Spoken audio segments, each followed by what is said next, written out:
Marco level action and John Wick level production quality.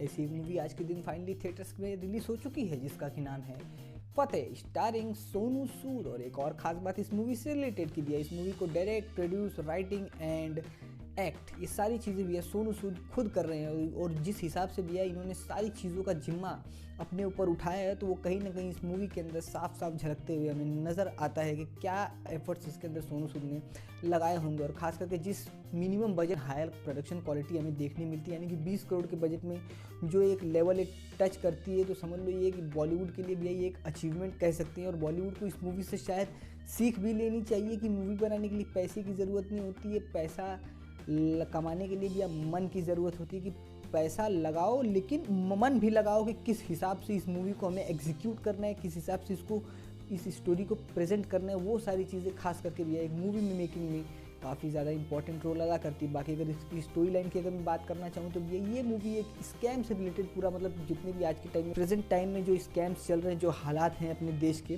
तो उसी को ये मूवी बहुत ही बेहतरीन तरीके से दिखाने की कोशिश करती है। और इसके अंदर जो फतेह सिंह का कैरेक्टर है वो भैया इसके पहले एक या गुप्त एजेंसी के अंदर काम कर चुका रहता है, लेकिन उसके बाद उस एजेंसी को छोड़ने के बाद ये बंदा पंजाब आता है। पंजाब आने के बाद अपनी नॉर्मल सी ज़िंदगी को व्यतीत करता है, लेकिन उसी के बाद इसके लाइफ में आ जाता है एक छोटा सा ट्विस्ट, जब इसके गांव की एक लड़की हो जाती है लापता।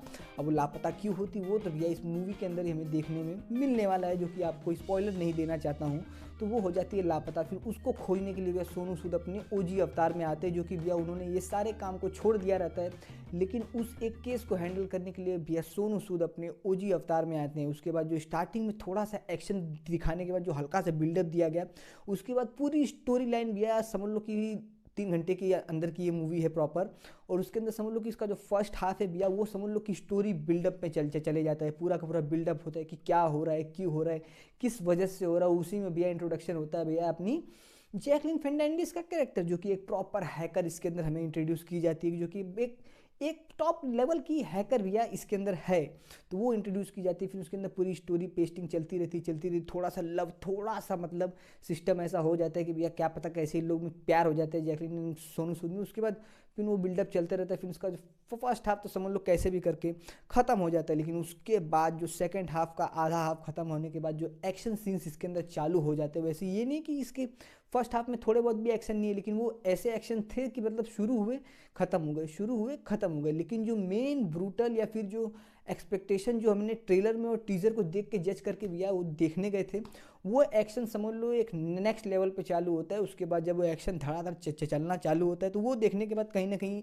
ये लगता है कि काफ़ी सारी मूवीज़ से इसमें इंस्पिरेशन ज़रूर से ज़रूर ली गई है। जैसे कि एनिमल का वो कॉरिडोर वाला सीन हो, या फिर भैया अपने मार्को मूवी के अंदर जो भैया सीढ़ी वाला पूरा सीन था कि सीढ़ी पे चढ़ते रहना है, उसके अंदर पूरा एक्शन सीन से वो हमें देखने मिलते। बाकी भैया ब्रूटल से ब्रूटल जाने की ये मूवी कोशिश ज़रूर से करती है, और उसमें वो ये मूवी कामयाब भी हो जाती है। बाकी इसके अंदर एक मुझे छोटी सी कमी लगी, इसका जो बीजीएम भाई साहब, जिस हिसाब से इसकी स्टोरी लाइन थी और जिस हिसाब का इसके अंदर एक्शन था, उस हिसाब से कहीं ना कहीं बीजीएम फीका पड़ जाता है। बीजीएम लाउडर नहीं होता है ना कम होता है, लेकिन जिस बेस पे भी चलते रहता है बीजीएम इसके अंदर समझ लो कि कहीं ना कहीं एक हुक लाइन को तोड़ने का काम करता है। अगर इसके अंदर और भी एकदम तगड़ा बेहतरीन वाला बीजीएम अगर होता तो शायद ये मूवी और भी नेक्स्ट लेवल चल जाती, क्योंकि अगर अब ये इसी सेम पैटर्न को अगर आप साउथ इंडस्ट्री में देखो, तो उनकी नॉर्मल से नॉर्मल स्टोरी को भी भैया उनका बीजीएम कहीं ना कहीं एक पुश देने का काम करता है भैया, जोर देने का काम करता है कि हाँ भैया चलेगी, ये मूवी ज़रूर चलेगी, क्योंकि इसका बीजीएम हार्ड, और बीजीएम सुनने के बाद हमें याद भी आता है ना कि हमने क्या देखा था, इस म्यूजिक से रिलेटेड हमने क्या देखा था।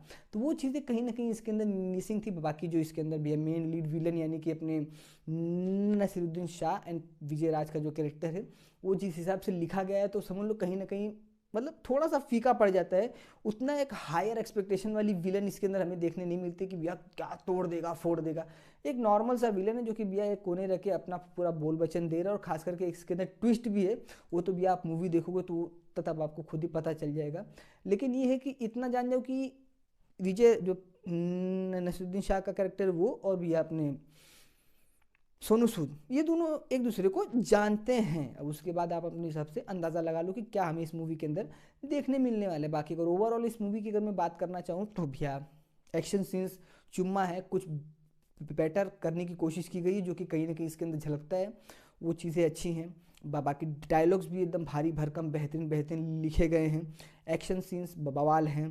प्रोडक्शन क्वालिटी चुम्मा, पूरे लेंथ वाइज पूरे ओवरऑल अगर इसको देखा जाए तो इट्स अ डिसेंट मूवी। लेकिन हाँ, बच्चों को दिखाना ज़रूरी नहीं है, क्योंकि भैया इसके अंदर कुछ कुछ सीन ऐसे हैं कि जो कि कहीं ना कहीं बच्चे देख के या फिर डर जाएंगे, या फिर मतलब समझ सकते हो। तो यही था मेरा पर्सनल ओपिनियन। बाकी अगर आपने इस मूवी को देखा हो तो आपका क्या ओपिनियन है हमें कमेंट करके बता सकते हैं। बाकी वीडियो अच्छा लगा हो तो लाइक कर दीजिएगा, नहीं अच्छा लगा हो तो डिसलाइक कर दीजिएगा। बाकी मेरा नाम है राज, आप देख रहे हैं राज फॉर रिव्यू यूट्यूब चैनल। तब तक के लिए मिलते हैं किसी और अमेजिंग वीडियो। बाकी गेम चेंजर मूवी का भी रिव्यू आने वाला है, तो भैया चैनल को सब्सक्राइब कर लीजिए, ताकि मिलते हैं किसी और अमेजिंग वीडियो में। बाय।